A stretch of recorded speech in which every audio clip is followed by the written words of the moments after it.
Good morning, everyone, and welcome to today's session, Advocacy Update, with myself, the Chairman of the Board, Eoin Loftus, and potentially Traci Ayris, depending on her travel movements today. It's great to have so many people joining in and participating and learning about TiCSA's advocacy. For those of you that I don't know, my name is Shaun de Bruyn. I'm the CEO of the Tourism Industry Council. We'll record today's session and post it online, so feel free to download it at your pleasure later on. I'd ask that you, in terms of protocols, housekeeping, please keep your mic on mute. There will be an opportunity as we move through the sessions to ask questions, to come off mute and ask questions, and also use the group chat if you would like. We really encourage interaction, and the more interaction we get, the more comments and hear from you, the industry on the ground, the better our advocacy will be. The session today, we've allocated an hour. We'll see if we need all of that. We'll begin by, I'll do a short PowerPoint presentation just outlining the work that we've been doing, a bit of a recap for everyone. Again, happy to take questions and comments through that, through the chat, and then maybe I'll come off, ask people at the end if they have any verbal questions. Our chairman, Eoin Loftus, will then provide a little summary in terms of how he sees the state of play at the moment, in terms of where the industry's at, where our advocacy's at, and Traci will have the same opportunity, and then we'll go into an open forum, and we really encourage people's questions and comments. And we'll lead off with Peter Carlin from Fleurieu Peninsula Tourism has sent through a question about infrastructure. So at that time, we'll lead off with you, Peter, in terms of your question. And then once hopefully we'll have a good 20 or 30 minutes for people to interact, ask questions, make comments, and then we'll wrap the session up just before 11:30. So I'll just ask Abby to put up the PowerPoint presentation that we prepared for today that outlines TiCSA and the work that we've been doing. Thanks, Abby. So I've got 9 slides. Should I click, or Abby, or can you?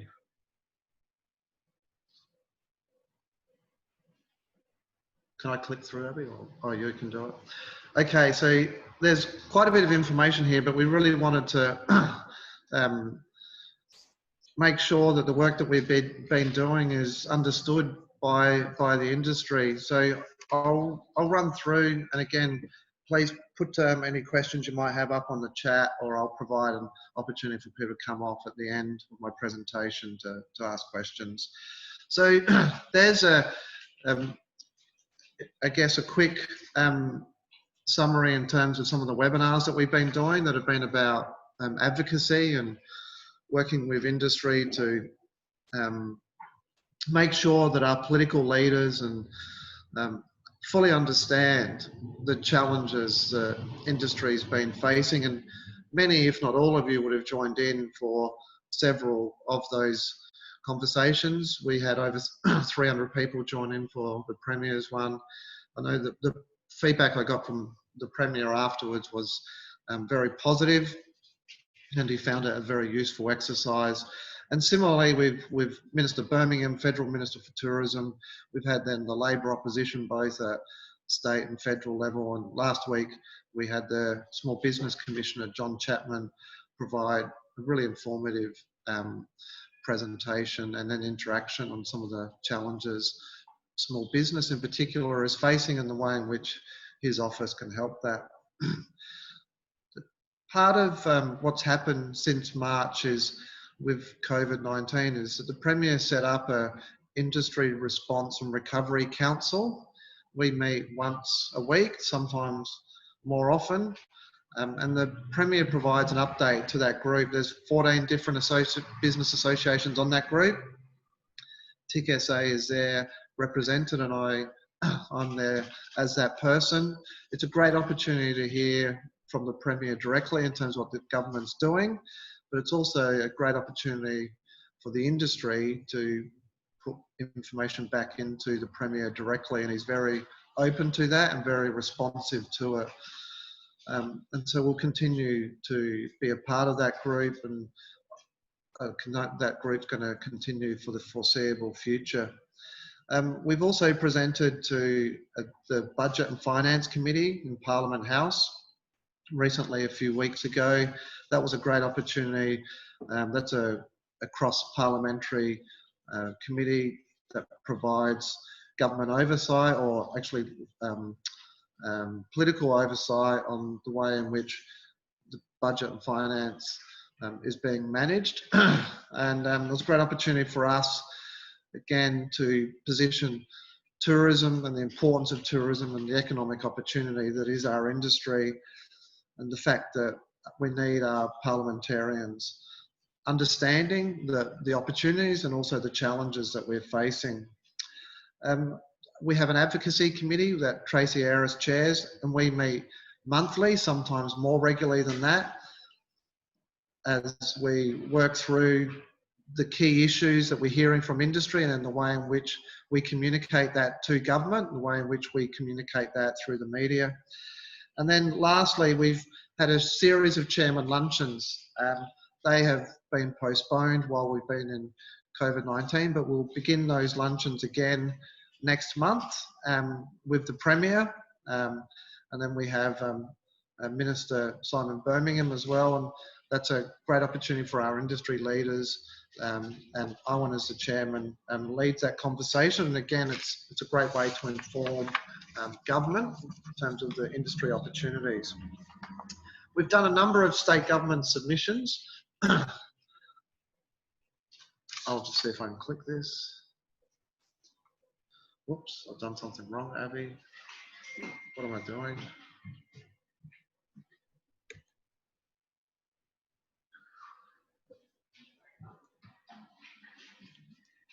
I'll just move to the next slide. So we've done some government submissions.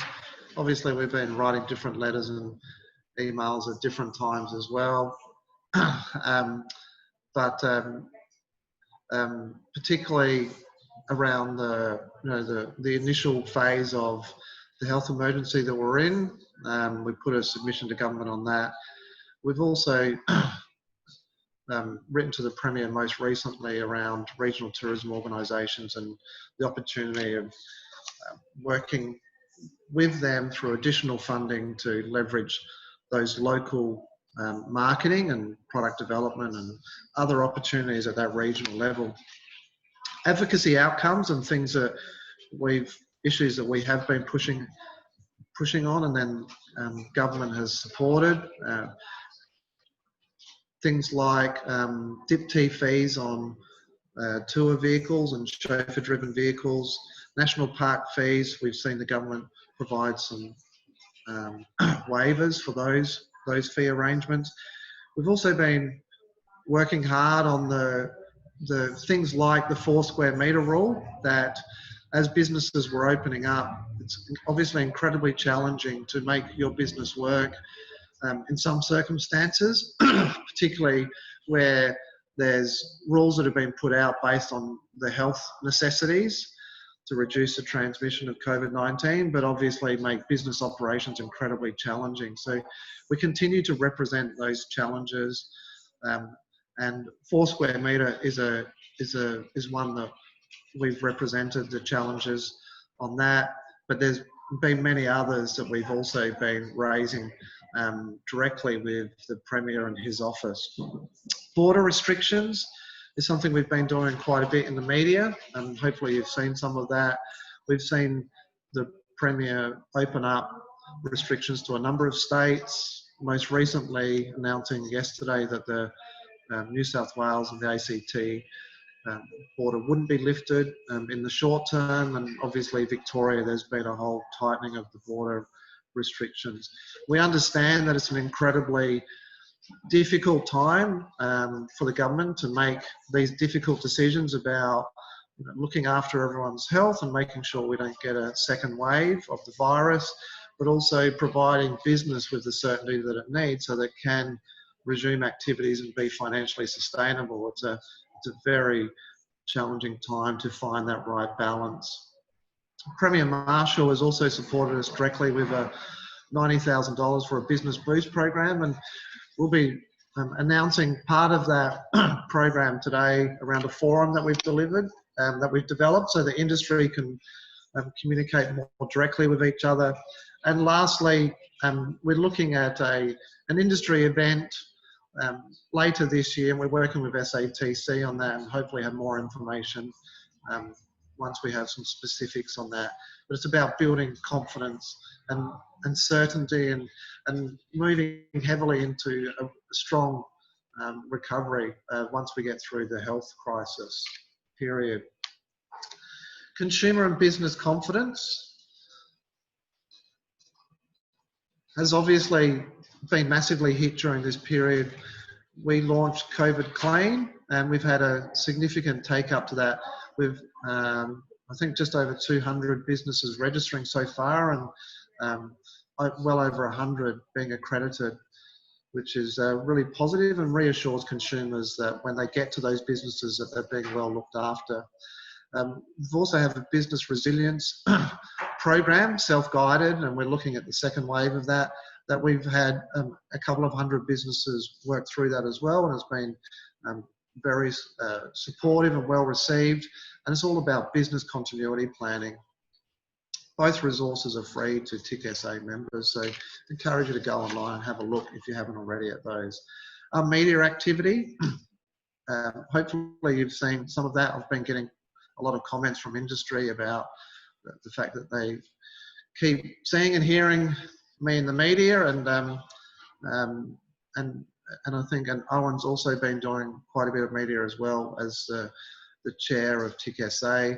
We've had over 40 media engagements, and most recently Eoin was on ABC radio this morning talking about the border restrictions and the opportunities for government investment.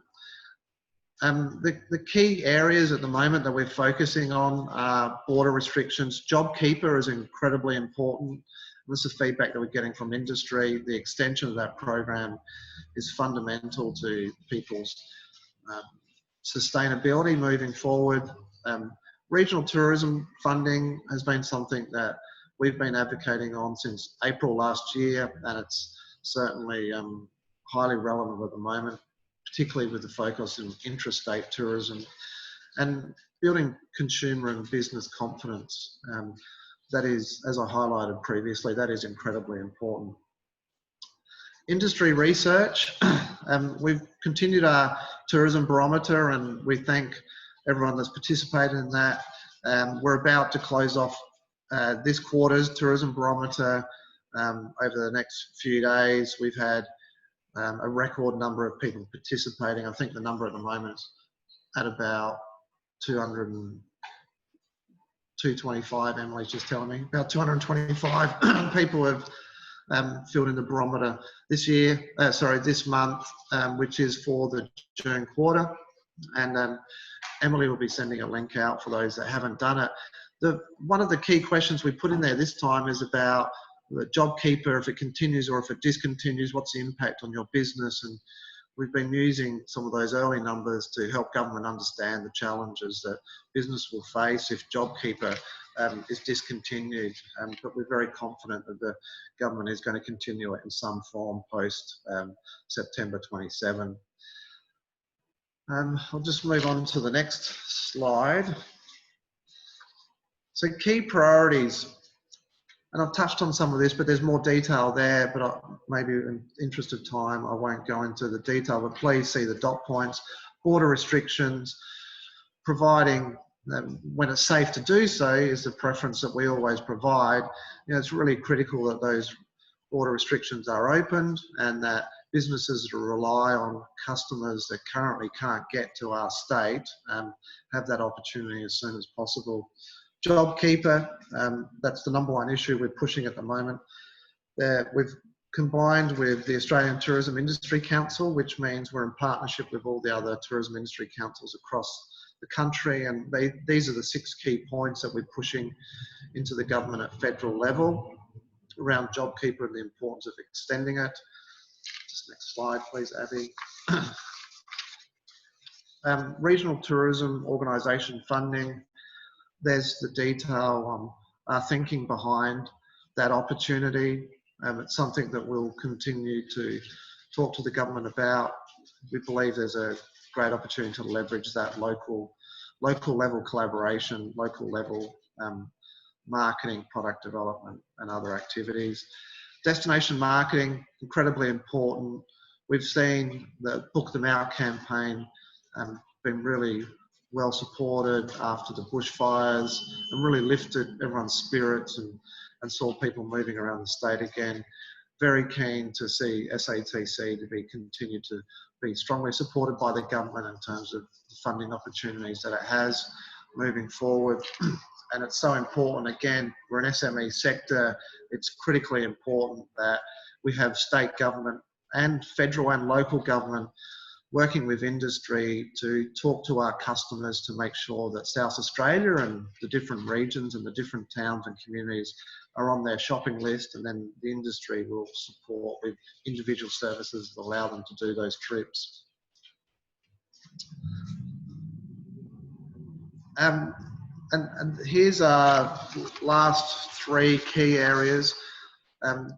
Business and leisure events, obviously with the 4 square metre rule and the 1.5 metre physical distancing, it's been incredibly difficult for event managers to have certainty moving forward, but we're absolutely sure that business events and leisure events are going to be so critical in our recovery.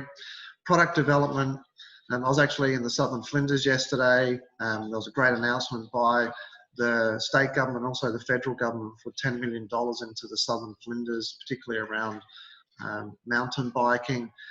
The work that's happening through the Parks 2025 and Minister Spears is a case study in how government can work with industry to develop new visitor experiences and work with industry around that new investment.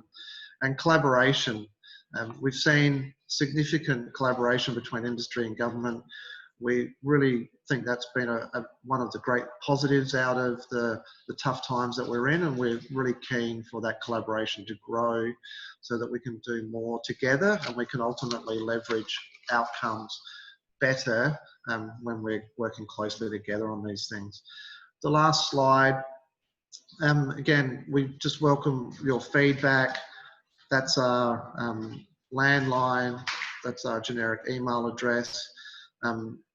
Yeah, please stay informed. The engagement we've had from industry is at record levels, getting a lot of emails, a lot of people participating in different webinars. There's different contact details. As I mentioned, the last dot point there, the industry forum will be going live with that today. Encourage you to please visit it, register, and there'll be a number of conversations on there that I think if we engage and participate, it will really help all of us better understand the opportunities moving forward. That's my presentation. Hopefully I wasn't too much over 10 minutes. And now, please, I invite anyone that wants to come off mute and ask a quick question. Otherwise, I'll throw to Eoin and we can do questions later on. But if there's anyone that's got a point that they'd like to raise right now, please go ahead. Do you want me to come on now, Shaun? No, 1 second, Peter. Maybe I'll, hopefully that was informative and people found that a useful snapshot of where things are at. I'll throw to Eoin Loftus now to speak to the group, and then I'll throw to you, Peter. Traci, oh, Traci is there. I can see you, Traci. So maybe Eoin, Traci, and then we'll go to you, Peter. So Eoin, over to you. Fantastic. Thanks, Shaun, for that introduction, and yeah, really good insight through that PowerPoint presentation as to what the priority areas have been in our advocacy. So I'm going to discuss more broadly TiCSA's approach to advocacy. So firstly, I've been on the board of TiCSA for near 6 4 years, and professional background 27 years running Majestic Group, Adelaide Hotels, and one in regional Port Augusta. And my observation, whilst on the board, is that TiCSA has developed into a very effective voice for the entire visitor economy in South Australia. When TiCSA first started, my observation is it wasn't as effective, but under our new leadership and with the oversight of our well-represented, diverse industry board, TiCSA has built the necessary key industry relationships across the visitor economy and across government on both sides and all levels of government. These relationships have enabled TiCSA to inform and challenge on key issues and opportunities that the industry is facing, and in areas that are most appropriate for TiCSA to take the lead. I think very important to note, sometimes the lead is best taken by other industry groups, and sometimes this just naturally occurs. But very strategically, TiCSA, together with our board's advocacy committee, which Shaun touched on, we select key issues and predominantly through our excellent CEO, inform and challenge key influences with workable solutions, often through strong policy development. On a federal level, as Shaun touched on, TiCSA is part of our national arm in ATIC, the Australian Tourism Industry Council, who have direct access to Canberra, advocating for national issues such as JobKeeper, industrial relations, and the like. Having Shaun on the Premier's Industry Response and Recovery Council enables us to have direct access to the government, and further through our very successful chairman lunches, where our industry leaders gain unprecedented access to key ministers and also to the Premier. Just yesterday, as Shaun touched on, he was in the Flinders Ranges for a government announcement ensuring TiCSA visibly showed gratitude for the government's further investment in our sector, and to have the opportunity for key discussions with the Premier, Federal Minister, and other key government representatives. Real commitment to advocacy. 7-8 hours of driving on the same day for an opportunity to discuss further our sector's future direction. Not uncommon for our CEO to go to these measures to ensure we truly are the voice of the visitor economy. Daily, TiCSA is truly advocating to help drive our visitor economy towards achieving its full economic potential. This has become especially important as we continue in the recovery phase after the devastating bushfires, drought, and now COVID. A big thank you for our continued support from our industry partners, sponsors, and members, who without we could not resource what is required to not only advocate for our $8 billion sector, but also deliver the many very important business development programs that TiCSA proudly delivers. Thank you to all. And finally, industry alone or government alone can't determine the best path for our sector's recovery or future growth. True collaboration between both will achieve the best outcome, and TiCSA is a key conduit between the two to ensure the greater good for the entire visitor economy in South Australia is achieved. Many thanks everyone for joining the discussion today. It's great to see so many people engaged, not only with TiCSA, but the conversation to help inform and sometimes challenge the government to achieve the greater good and support our sector, again, for the recovery and moving forward. Thank you. Thanks, Shaun. Thanks, Eoin. Maybe I'll throw to you, Traci. I know your connection may go in and out, but we'll give it a go.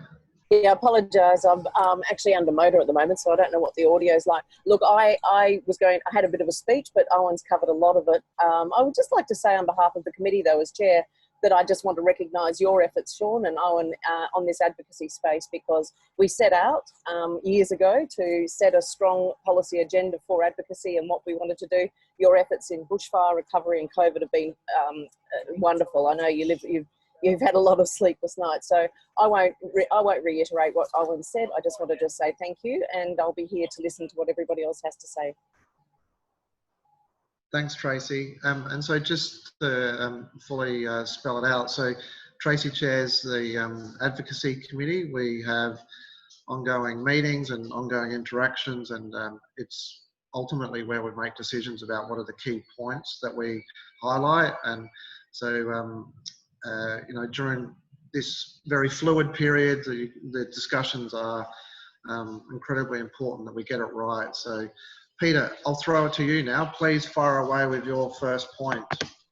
General question, Shaun and Eoin. To what extent are you able to engage and have engaged about infrastructure issues at the state level and with your fellow TiCSA at federal level? Because infrastructure came out as a big issue in the regional business strategy consultation several years ago, and we put together, the committee put together an infrastructure list. Issues like telecommunications, trails, the need for anything along coast and river that activates tourism, some road issues, things like that. And I think things are going very well, actually. The government's just put in $50 million towards the Strzelecki track, for example, which is a key part of that infrastructure list put together. But to what extent are these issues coming up, and to what extent have you been able to have some sort of voice on it?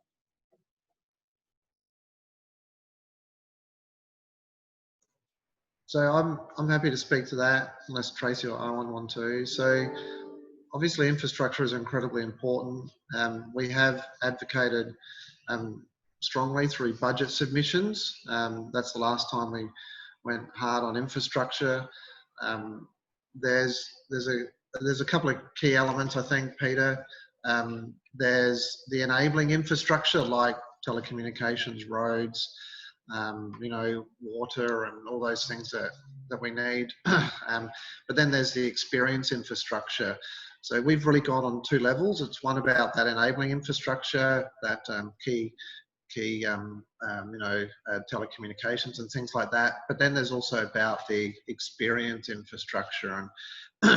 And so the experience infrastructure, we've broken down into two key areas as well. One's about supporting projects. I'll give you an example. Supporting a project in a regional area that just because of bank financing or because of just challenges about more distance and cost of the development, just needs a little bit of government support to get it over the line so that it can be financed and it can go ahead. And we see that also with some of the successioning opportunities that are happening around the state. So we're very keen to see the government invest in some of those more minor type projects, if you like.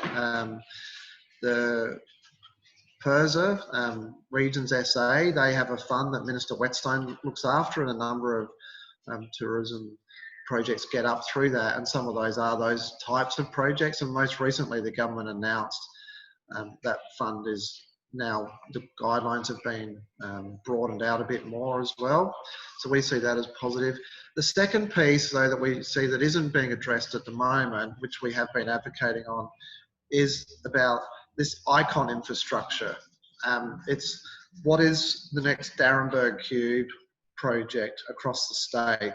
What is the next key piece of, you know, the piece of infrastructure that's going to really showcase a region?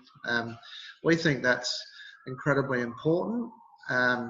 We think that the, you know, state and federal government could do more to support those next icon type projects. Pleasingly in SA, we are seeing, particularly through nature-based tourism, we are seeing some of those projects looked at through the agenda that Minister Spears is working on with places like Cleveland, Southern Flinders, Kangaroo Island. There's certainly work being done on key pieces of icon infrastructure, if you like. We think there's more opportunities there. The Aboriginal Contemporary Arts and Culture Gallery, Lot 14 is going to be one of those icon projects as well. So that's our thinking, Peter, and that's been our general advocacy. I might just add to that, if I may, Shaun. Fair to say both sides of government that we've met with have been very positive about the need for demand driving infrastructure, which has been really encouraging. Seeing the announcement by Minister Birmingham on a federal level on the weekend, I think it was over 200 mil invested, predominantly happening in infrastructure in the Northern Territory and Uluru, but I think it'll be the first of many announcements to come. And as Shaun rightly pointed out, nature-based tourism has been a real success story in what they're sort of putting as version 2.0 of unlocking investment into government assets and infrastructure, and TiCSA are very heavily involved in that process to really try and encourage the right investment and the right projects to get over the line. So some encouraging things there. But as you rightly point out, Peter, the key infrastructure, but as Shaun pointed out, the experiential side of it and creating that iconic demand driving, especially in region, is a big focus of what we've been focused on. And again, both sides of government seem very positive about that, which has been great.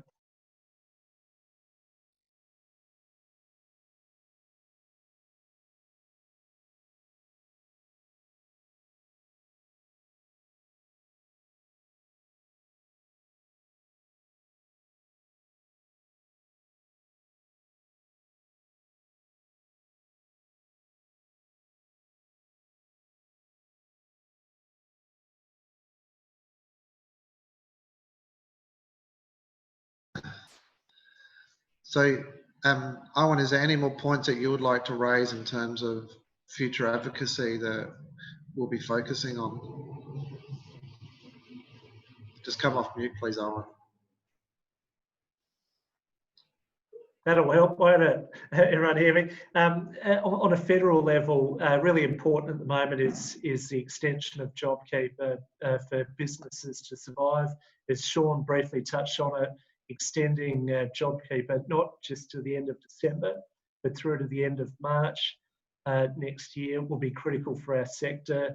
In a previous online meeting that we had with Federal Minister Birmingham, but also with Federal Shadow Minister Don Farrell, they seem both very confident that it will be extended, and I think we got 23rd of July an announcement from the Prime Minister on that. So as a key support piece, that's important. In the industrial relations piece, also important is the award and flexibility in the award conditions. So again, together with our national arm in ATIC, we're certainly advocating in those areas. From a state perspective, relaxing of the border restrictions obviously critical to open up the markets, but again, and critically, as the Premier has rightfully been putting out this messaging, when it's safe to do so is absolutely critical. And we'd all agree, Victoria is certainly not safe to do so. Unfortunately, at this point in New South Wales, I know it's going to be reviewed, and the Premier's announced it this Friday. The committee will meet again, and they're hoping for more favourable numbers on New South Wales so we can open up to them, and also Canberra. So I'm very aware, as a tourism operator myself, that lifting of those border restrictions is key to open access to our customers once more. The RTO funding, a very important one. Over 40% of spend in our state happens in the region, as Shaun pointed out earlier, and supporting our regional tourism operators, similar to levels of other states, will certainly help in marketing and product development within our regions, which is most critical. We've been advocating for that for some time. The other key one that Shaun touched on is the continued collaboration within our sector. in my time, nearly 3 decades now, I think the collaboration between industry and government and through organisations like ours, the AHA and restaurant catering, Adelaide Convention Bureau and the like, I think we've reached sort of a new level of collaboration across our industry groups, and certainly right across government as well. It's great to see so many different portfolios and ministers really getting engaged with our huge job growth sector that is the visitor economy. But we want to see that continue to grow and continue to improve, and the more that we can collaborate, the more that we can achieve. Marketing is a key one that our members keep bringing up in terms of really helping drive what is now domestic tourism, whilst the international borders are closed, really driving that domestic tourism, regaining our market share nationally, getting more intrastate and interstate tourism, but we need the SATC to be hopefully further funding to support our competitive advantage to sell our great state, and we're certainly advocating hard for that. And the other one is business and leisure events, as Shaun touched on. An absolute critical as the restrictions lift, and I know for our business and our budgets, we're very hopeful for a huge February, March, like quite often we have in Adelaide.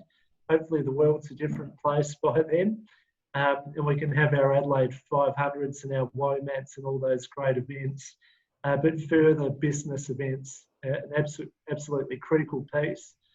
Getting our convention centre back up and running when it's safe to do so, getting firstly domestic, there's significant domestic opportunity for business events, and then when the international opportunity presents, having that back, that's key to supporting not only the city-based businesses, but also to get that important dispersal out in the region. So plenty of things we're advocating for, and again, a huge advantage to have Shaun on the Premier's Advisory Committee to have his ear to help inform, sometimes challenge and encourage him and the wider government to invest more, support more our sector, not only in recovery, but actually so we slingshot with massive growth moving forward, again regaining market share and becoming the full economic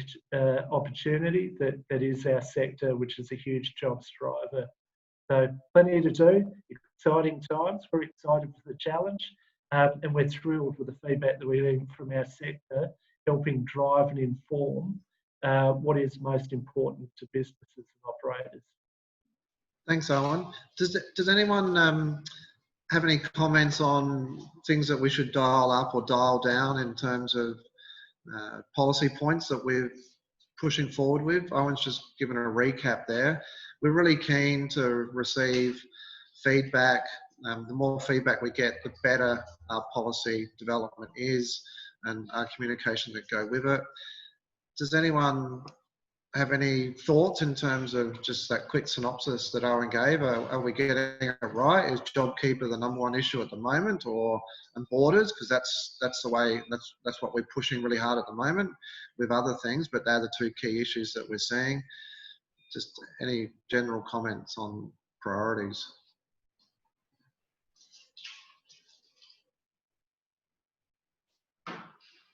Shaun, shouldn't put my hand up twice. Grant applications. One of the best things that governments can do for industry and regions and all kinds of people is just make their grants application forms as simple as possible and get the answers back to people as fast as possible. Now, I think we've actually had some good examples in South Australia really of grant processes recently with the SATC grants and others, but the Commonwealth has got poor form on this, and I see Tina nodding. I think, for example, Tourism Australia may be getting a marketing grants program up and running, I hear. And I said to someone yesterday in Tourism Australia, for God's sake, keep the application form short. Can you look at that? It's a very important part of microeconomic reform in tourism. That's a good point, Peter. We've actually done a couple of workshops on grant writing, and the KISS principle, and obviously from an industry point of view, we've asked government to move quickly and to support industry quickly, and which means they don't necessarily dot as many I's or as T's as they would normally do. So it's a challenge to find that right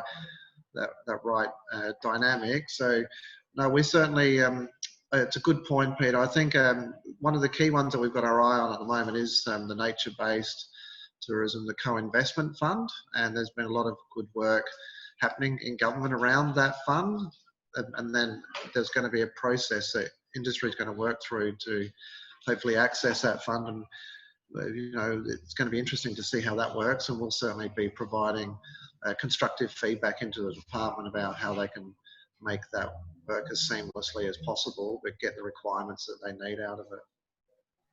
Shaun, there's a question here from Benjamin, just that I'll bring up, asking what are we doing to help with the students, potential younger generation to get into the industry?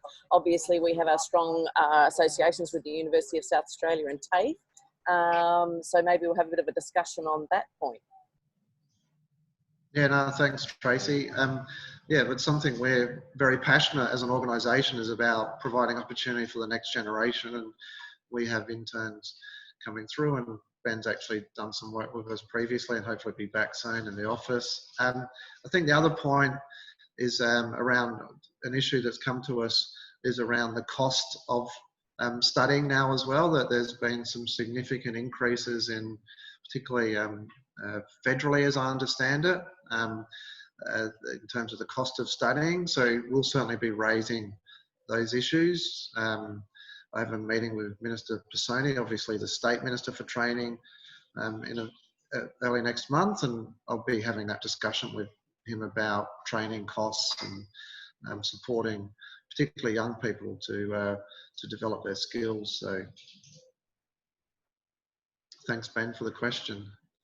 Shaun, just on that also, the work that we've done with the apprenticeship opportunity within tourism, that further to that, Shaun is actually on an industry and skills committee with Minister Pisoni, and only a couple of months ago I actually joined the International College Hotel Management Board to help with their curriculum. So we're certainly engaged and involved there, but maybe Shaun, if you just quickly touch on the apprenticeship scheme. It's a great program and a great initiative. Sorry, I missed that, Eoin. Which bit do you want me to talk about? The trainee, apprenticeship in Port Lincoln program that we're hoping has started well and might have a greater opportunity moving forward.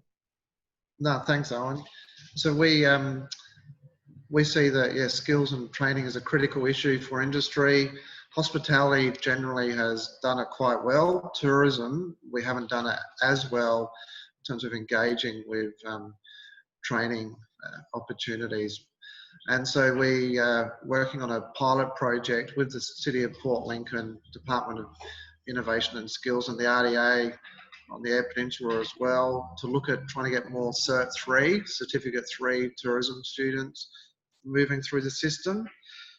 We got halfway through that program and we've had to postpone some elements of it due to COVID, but certainly we've learned some lessons and we've seen some future opportunities through that, but hopefully we'll restart it again in the coming months. But so far we've got 5 trainees that have signed up. We ran a pre-boot camp, we called it, where we had 20 people participate. So there's great opportunity there. We need to do more from a tourism sector, particularly tours, attractions, transport operators, information services. There's rich opportunities there for us to tap into existing training opportunities at state and federal level. And on that note, maybe some of the people here today might be able to, talk with their local government and look at things on that a similar level in different regions. So we're always open to those sorts of opportunities. Shaun, can I just jump in? It's Hazzy. Sorry, I'm out in the middle of the sticks, so my video doesn't work so well.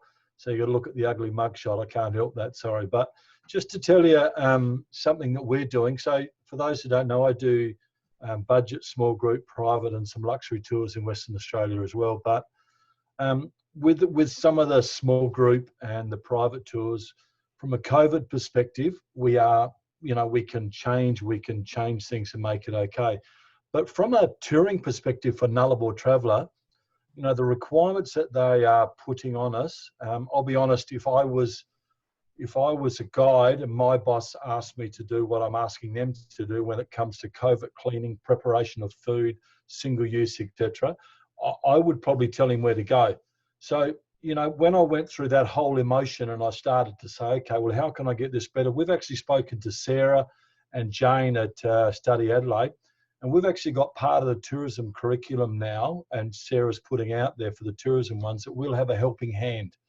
So we're actually going to, and we've already got applications from students on their 2nd and 3rd year tourism study to be able to come out with us, and they do a month's placement. So what we do is, and this is this thing that I'm trying to do to try to help my guide. So what they will do is they will meet the guide before they come out. We'll then go and do some COVID cleaning training. We'll then go and do some other supportive stuff, maybe even first aid, because we're trying to, it is going to be a helping hand, but it's also about getting into the industry. So what they'll do is they will go out for a whole tour. So just to explain what a whole tour is, they'll meet the guide first. We'll make sure the compatibility is there. They'll undergo that training. They'll then do a tour that goes from Adelaide to Perth for 10 days, supporting the guide, assisting him in not only running the tour, but assist him in being able to clean the vehicle at the end of each day, assist him in to be able to preparation of the food, and being exactly like the title says, a helping hand. So when they get to Perth, everything gets, I've had to install dishwashers in Perth and another one in Adelaide, so everything gets COVID cleaned again. And then from there, same with swags and all the other gear. Then they do a 9 tour back home, a 9-day tour back to Adelaide. We then do a report on that person, and then goes towards their curriculum. So I suppose that's how I've tried to reinvent what we can do, because quite truthfully, and I'd love to show the video because you can't see my hands moving, but I am moving my hands to be able to say, we had to do something because otherwise I can't physically run a tour. We have to do something. So we've gone to Jane, we've gone to Sarah at UniSA. They've now put it out there. It's only been out there for a week, and already we've got 2 applications. So we need, to try to give you on a normal year, we'll need 22 students.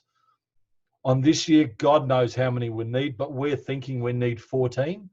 So we're hoping that every year we can give 22 students an opportunity to do this.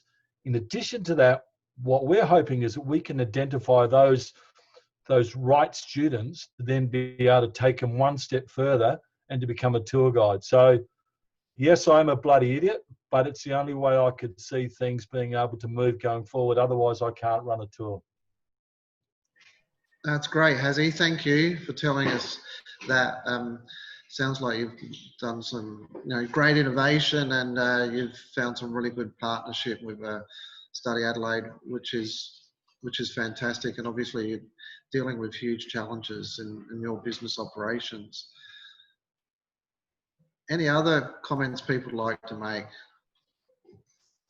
There's another one in chat, Shaun, if we'd like to talk. Going back to the JobKeeper, I'll read it out from Tina.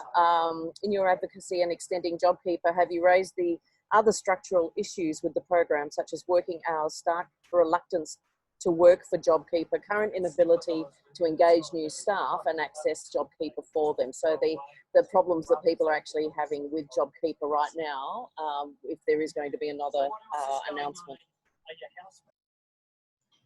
Yeah, no, thanks, Tracy. No, we certainly have. Obviously, JobKeeper's been a huge support to the industry, but there has been challenges with it. We've asked, as I said before, we've asked government to move quickly, and they have moved quickly. And as a result, the programs, there are things that slip through the cracks. So, yeah, we continue to advocate on that, and we move through the Australian Tourism Industry Council with key points on that as well, Tina. So we'll certainly take up some of your points that you've raised there. And if you'd like to send me an email, give me a call, happy to discuss it further. Be good to get your perspective on that.